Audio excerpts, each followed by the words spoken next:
Homies welcome back to the channel it's your chat व्यूक। और आज इस वीडियो में हम बात करेंगे युद्ध के बारे में। खाली कोई सीधा साधा युद्ध नहीं, one of the best and one of the most organised war I have ever seen in Naruto universe. आज इस वीडियो के अंदर मैं तुम लोगों को बताऊंगा सेकंड ग्रेट निंजा वॉर के बारे में हर चीज, जो कि फर्स्ट ग्रेट निंजा वॉर से बहुत अच्छी थी। ये होने वाला सेकंड पार्ट मेरी वॉर के एक्सप्लेन सीरीज का। इस वॉर के अंदर तुम्हें साकुमो हाता के AKA व्हाइट फैंग के बारे में बहुत रुपया लगने वाला है कि क्यों काकाशी के फादर साकुमो को व्हाइट फैंग ऑफ लीफ बोला जाता है और उनका सेकंड वॉर के अंदर कितना कंट्रीब्यूशन रहा है लीफ की तरफ से, और ऐसा क्या हो गया था कि उनको ऐसा कदम उठाना पड़ा जो बहुत अनकॉमन डेथ है नारुतो यूनिवर्स के अंदर। वैसे शिशुई याहिको और व्हाइट फैंग इन लोगों की डेथ काफी अनकॉमन वे के अंदर हुई है। मतलब नारुतो यूनिवर्स के अंदर ये चीज करना काफी अनकॉमन है। ये कोटा के बच्चे थोड़ी ना, आई स्वेयर ये स्क्रिप्ट के अंदर भी पार्ट नहीं है। पता नहीं मैंने क्यों बोला ये। एक तो न्यूज भी बहुत सुन रहा हूँ आजकल ऐसी, इसलिए निकल गया। इसको थोड़ा साइड करते हैं अभी के लिए। पर इस वॉर के अंदर हम अपने लेजेंडरी सानिन के बारे में काफी जानने वाले हैं, क्योंकि इस वॉर के अंदर ही उनका बर्थ होता, मतलब पैदा नहीं हुए थे, पर वो जो लेजेंडरी टाइटल है लेजेंडरी सानिन वो इस वॉर के अंदर ही मिला था। वैसे तुम्हारे चैट का भी एक व्लॉगिंग चैनल जहाँ बहुत लेजेंडरी काम करता रहता है, सो चेक कर लेना। और जब मैं इस वीडियो के बारे में मतलब सेकंड वॉर के बारे में रिसर्च कर रहा था ना, मुझे कुछ ऐसी चीजें पता लगी सुनादे के बारे में जो मैं तुम लोगों को जब बताऊंगा यू बी लाइक व्हाट। नहीं 106 साइज बिल्कुल कंफर्म है, जीरा सेंसर की आंखों पे कोई शक नहीं। जब मैं तुम लोगों को सुनादे के बारे में बताऊंगा ना कि उसने इस वॉर के अंदर कितना हाथ बटाया, उसने क्या सब करा है, उसने क्या सब लॉस किया है, तुम खुद बोलने वाले हो prime Tsunade is much more greater and powerful than prime Jiraiya और प्राइम ओरोचिमारू। हाँ बीइंग अ जिराया स्टूडेंट मैं ये बात बोल रहा हूँ, सुनादे ने जो काम करे हैं ना सेकंड वॉर के अंदर उसका कोई मैच नहीं है। और कुछ इंटरेस्टिंग चीज, सुनादे ने ना सेकंड वॉर के अंदर दो चीजें अनाउंस करी थी। वो दो चीजें कौन ने उस टाइम तो फॉलो करी सेकंड वॉर के अंदर, पर वो दो चीजें अब तक हर कोई विलेज फॉलो करता है। तो देख लो ऐसे कोई डिसीजन ले चुके हैं सुनादे ऑलरेडी जो इतने पहले से फॉलो करते आ रहा है हर विलेज। वॉर कैसे स्टार्ट हुई, किन के बीच हुई, कौन कौन शिनोबी आए, किन की डेथ हुई, इस वीडियो के अंदर सब कवर होने वाला है। सबसे पहले ये वॉर क्यों हुई? अब जब साला फर्स्ट वॉर के अंदर ट्रीटी साइन हो गई कि अब शांति ही शांति होगी, तो ये क्यों शुरू करी भाई? और उससे भी पहले फर्स्ट वॉर का इफेक्ट क्या था सबके ऊपर? फर्स्ट वॉर से सारे विलेज को काफी इफेक्ट हुआ है। मेन जो इफेक्ट हुआ है सबने अपने पहले 2 जनरेशन के कागे खो दिए, पर उससे भी ज्यादा जिन लोगों को इफेक्ट हुआ है वो है जो छोटे मोटे विलेज इन बड़े नेशन के आसपास रहते थे। एक तो वो विलेज वैसे छोटे हैं, उन पे ज्यादा मैन फोर्स नहीं है, मैन फोर्स ठीक है वो चीज नहीं। जब बड़े बड़े नेशन है विलेज लड़ने आएंगे और छोटे मोटे विलेज बीच में होंगे तो ऑफ कोर्स ये खुद ही बैटलफील्ड बन जाएंगे। विलेजर्स भी लाइक आहा भैया मारो अबे यो क्यों हो रहा बे?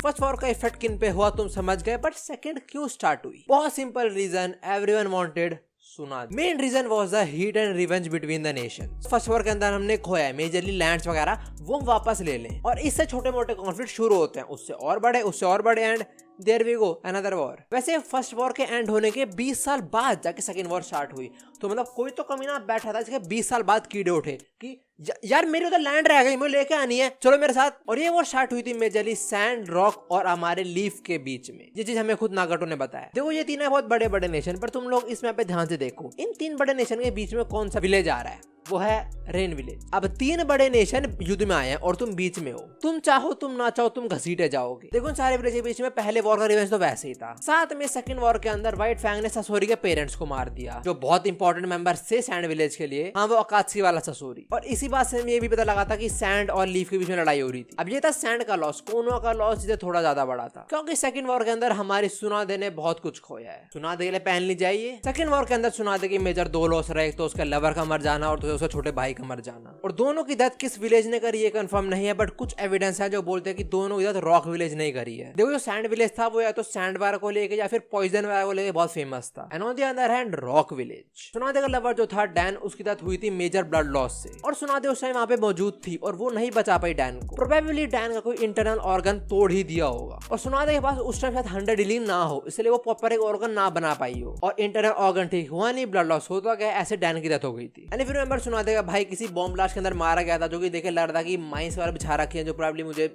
रॉक की हरकतें लग रही हैं, मतलब रॉक विलेज की। तो हाँ ये तो हमें ये इन्फॉर्म करते हैं कि लीफ और रॉक विलेज की भी लड़ाई चल रही थी इस वॉर के बीच में। देखो इस वॉर के अंदर कुछ लोगों ने अपने पार्टनर खो दिए, कुछ लोगों से उनकी लैंड ले ली गई, उन्हें घर तोड़ दिए गए। उससे भी ज्यादा जो मेजर इम्पैक्ट था वो मेरे हिसाब से था हमारे नागाटो पे, जिसने अपने सामने ही अपने इनोसेंट पेरेंट्स को मरते हुए देखा, जो आगे जाके उसका ट्रिगर पॉइंट भी बन गया था। मेन तो वो बना जब थर्ड ग्रेट निंजा वॉर के अंदर याहिको मर गया था उसके सामने, पर उसके पेरेंट्स का मरना उसके लिए भी एक ट्रिगरिंग पॉइंट तो था। थर्ड वॉर के बारे में हम अगले पार्ट के अंदर बात करेंगे, अभी सेकंड के बारे में बात करते और ना कट होता रेन विलेज से। पर तुमने देखा रेन विलेज इतना छोटा सा सब नेशन के बीच में।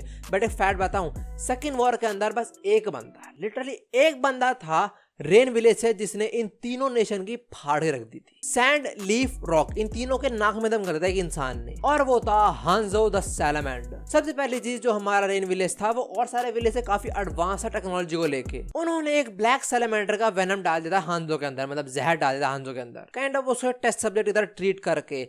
इसे तुम्हें ओरोचिमारू की याद आ रही है? वेनम का हांजो की बॉडी पे इफेक्ट तो हुआ, बट उसकी वजह से हांजो वेनम भी क्रिएट करने लग गया। कुछ दिक्कतें मिली पर कुछ पावर अप भी मिले। और चीज बताऊं, हांजो वाज द ओनली वन जो रेन विलेज को प्रोटेक्ट कर रहा था। बस एक बंदा। रेन विलेज ने देखा हम तीनों विलेज के बीच में आते हैं, एटलीस्ट अपने डिफेंड के लिए हम किसको भेज देते हैं, और जिसको भेजा उसने डिफेंड तो नहीं बार फाड़ जरूर दी। अब और विलेज से भी कोई ना कोई आएगा हांजो से लड़ने, तो हमारे लीफ ने भेजा था मैसिव आर्मी ऑफ शिनोबीज जिनको लीड कर रहे थे हमारे ओरोचिमारू, सुनादे और जिराया। और तुम्हें पता है इसका आउटकम क्या हुआ था? मतलब जब ये तीन लोग और लीफ की पूरी आर्मी, मतलब कुछ % आर्मी लड़े थे हांजो से, द आउटकम वाज लीफ का कोई भी आर्मी का बंदा सरवाइव नहीं कर पाया। Hanzo killed every single one of them. देखो हांजो की मेंटालिटी गोकू जैसी थी कि अगर मैं स्ट्रॉन्ग लोगों से लड़ूंगा तो ही मैं स्ट्रॉन्ग बन सकता हूँ। एक बहुत इंटरेस्टिंग चीज, अगर हांजो चाहता तो वो उस टाइम हमारे तीनों लोग, मतलब जिराया, ओरोचिमारू, सुनादे, तीनों को मार सकता था, पर नहीं मारा। शायद सुनादे को दिखा दियो। नहीं, ये रीजन नहीं था। उसने यही बोला कि तुम लोग काफी स्ट्रॉन्ग हो, जाओ और स्ट्रॉन्ग होके आना, हम फिर लड़ेंगे। He treated these 3 like bitches. और हांजो ने ये बात बोली थी कि तुम लोग मेरे सामने स्टैंड भी कर पा रहे हो तो चलो ठीक है, तुम लोग को मैं कुछ नाम देता हूँ, तुम हो 3 सानिन। देख रहे हो क्या फ्लेक्स मारा था हांजो वॉर के अंदर। पर क्या जो फाइट हुई थी हमारे 3 सानिन और हांजो के बीच फेयर भी थी? देखो सुनादे उस टाइम प्राइम के अंदर तो बिल्कुल भी नहीं थी। उसके पास अपनी 100 हीलिंग नहीं थी, हो तो बचा लेते अपने लवर को। ओरोचिमारू भी आगे जाके स्ट्रॉन्ग बना था बहुत, जो रिसर्च करी, एक्सपेरिमेंट्स करे, बच्चों पे एक्सपेरिमेंट्स साले ने, इमॉर्टल बनना चाहा, फॉरबिडन जो सीखे उसने। बट जिराया सेंसे वो काइंड अपनी पीक पे थे उस टाइम। वो माउंट मोबोकू से आ चुके थे अपनी प्रोफेसी लेके कि मेरे को स्टूडेंट बनेगा द चाइल्ड ऑफ प्रोफेसी, जो पूरी वॉर को रोकेगा, जो वर्ल्ड के अंदर पीस लेके आएगा। और प्रोबेबली उस टाइम तक उन्होंने सेज मोड भी सीख लिया होगा, क्योंकि आगे हमने कभी देखा नहीं उनको वापस हमें ट्रेनिंग करते हुए। देखो अगर मैं बोलूं कि ओरोचिमारू, सुनादे और जिराया को मिला के ये काइंड ऑफ अपनी पावर की 60% तक पहुंच जाते हैं, तब भी हांजो ने इनकी मां बहन नहीं कर दी थी। और थोड़ी इंटरेस्टिंग चीज, हांजो ने बस एक नहीं बट मल्टीपल फाइट्स लड़ी है, इंक्लूडिंग लेडी चियो। हाँ, ये बुढ़िया जो गारा को बजाते हुए मारी गई थी। अगर तुम लोग सोच रहे हो कि क्या है बुढ़िया ये कुछ कर लेगी, नारुतो यूनिवर्स के अंदर मोस्ट सक्सेसफुल या मोस्ट पेनफुल डेथ का अवार्ड ना इस बुढ़े को दे दो। इसने सेकंड वॉर के अंदर 1000 लाख पता नहीं कितने शिनोबीज को अपने पॉइजन से मारा है। ये भी पपेट कंट्रोल करती थी, और अगर इसका पपेट ने तुम्हारे सीन को टच भी कर दिया, यू आर डेड। और हांजो इससे भी लड़ा और जिंदा वापस आया है। सेकंड वॉर के अंदर जिसने हाई डेथ करी थी वो लेडी चियो थी वैसे। पर शुरू में मैंने सुनादे की तारीफ क्यों करी थी? उसने भी वो दिखाने के अलावा करा क्या है? सुनादे बनती है सेकंड वॉर की बेस्ट मेडिकल निंजुत्सु। वो सबको तो नहीं पर जिन तक पहुंच पाई उन लोगों को उसने हील करा है। लेडी चियो ने 1000 से भी ज्यादा जहर के टाइप बनाए थे, मतलब अलग अलग डिफरेंट टाइप के जहर, और सुनादे ने सबका एनकाउंटर करा। बहुत लोग जान बचा सुनादे ने लीफ के। लेडी चियो शादी शरत चिरी है, सुनादे सबकी मां बहन नहीं कर रही है। And you know what, I am proud of सुनादे। और मैं नहीं बोला कि सुनादे ने सेकंड वॉर के अंदर कुछ ऐसे डिसीजन लिए थे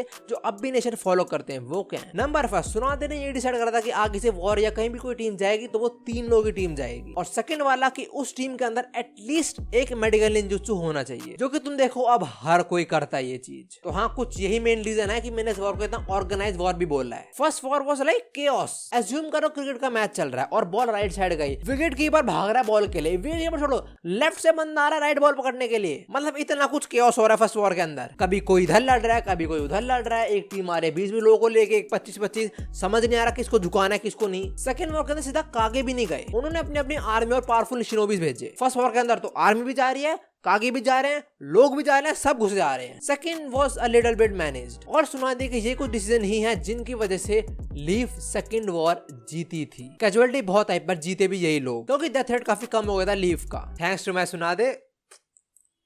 देख रही है क्या? नाउ बात करते हैं व्हाइट फैंग के बारे में। फर्स्ट, नाम क्यों पड़ा उसका ऐसा? एक चीज तो उसका हेयर कलर व्हाइट था, और मेन चीज उसने सासोरी के पेरेंट्स को मार दिया था, जो बहुत इंपॉर्टेंट शिनोबीज थे सैंड विलेज के। और just a fun fact, Minato ने बात बोली हुई है कि White Fang was stronger than 3 Sannins together. White Fang ने ऐसा करा ही क्यों? Why did he committed suicide? देखो रीजन सुनोगे ना तुम गुस्सा होने वाले हो कोनोहा के ऊपर, पर टेक्निकली उस टाइम कोनोहा की भी गलती नहीं। बताता हूँ रीजन। देखो उस टाइम वॉर बहुत इंपॉर्टेंट होती थी, और अगर तुमने दिल को पत्थर का बना के सोचो सोचो तो हार्ड ट्रुथ, बट शिनोबीज या जो सोल्जर्स होते हैं उनका जो टूल यूज करा जाता है, एंड में लोगों को ये सुनना होता है कि वो हारे या वो जीते। और वॉर के टाइम कोई भी मिशन इंपॉर्टेंट होता है, क्या पता कोई असैसिनेशन का मिशन हो, ऐसे कोई मिशन मिला था हमारे व्हाइट फैंग को जो उसने नहीं करा, पर उसने अपने कॉमरेड को बचाना ज्यादा इंपॉर्टेंट समझा। मतलब व्हाइट फैंग कोई मिशन के अंदर फेल हो गया पर उसने अपने कॉमरेड बचा लिए, जो कि कौन वहां से बर्दाश्त नहीं हुए। व्हाइट फैंग को बहुत बुरा भला बोला गया, इवन व्हाइट फैंग की रैंक डिमोट तक कर दी थी, और व्हाइट फैंग ये सब नहीं हैंडल कर पाया एंड ही किल्ड हिमसेल्फ। हाँ, पर शुरू में ककाशी फादर की डेथ हुई थी या जब उनको इतना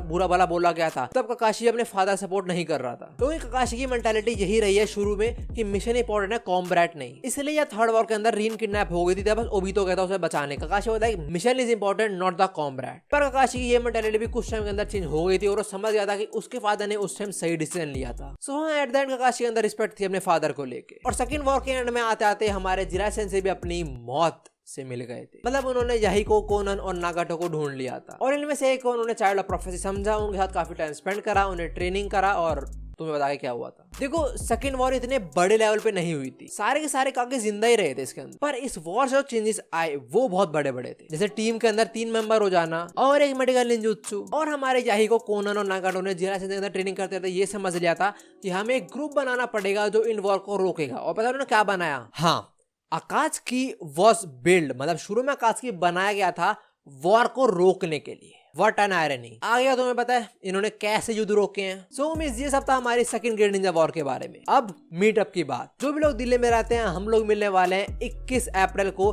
सुजोनो में तोजीमारी के लिए। तुम लोगों को आना है देखने, ठीक है? अभी डीमन में इतने लोग आए थे, इतना मजा आया था यार। हमारा मीटअप कहाँ होने वाला है इस सारी डिटेल में तुम्हें शाम के ऊपर दे दूंगा। प्लीज जो भी लोग दिल्ली में रहते हैं शाम चेक करते रहना, फॉलो मत करो कोई दिक्कत नहीं, पर चेक करते रहना। I want you guys to be there with me. जैसे ही टिकट्स अवेलेबल होंगे मैं तुम्हें तभी के तभी अपडेट कर दूंगा इंस्टाग्राम के ऊपर। और लास्ट चीज, संडे को मेरे चैनल के ऊपर एक वीडियो आने वाली है जिसके अंदर मैं इसका कॉस्प्ले भी करने वाला हूँ सुनादे का, और उसके लिए मैं कुछ हटाने भी वाला हूँ। तो संडे को जरूर देखना मेन चैनल, बहुत इंटरेस्टिंग वीडियो आने वाली है। और ब्लॉग वाला चैनल भी देख लेना, उसके अंदर थोड़ा पहले दी जाएगा तुम्हें चीजें। सो मिस ये video thanks for watching and I hope you enjoyed, और मिलते हैं नेक्स्ट वीडियो के अंदर। Bye bye.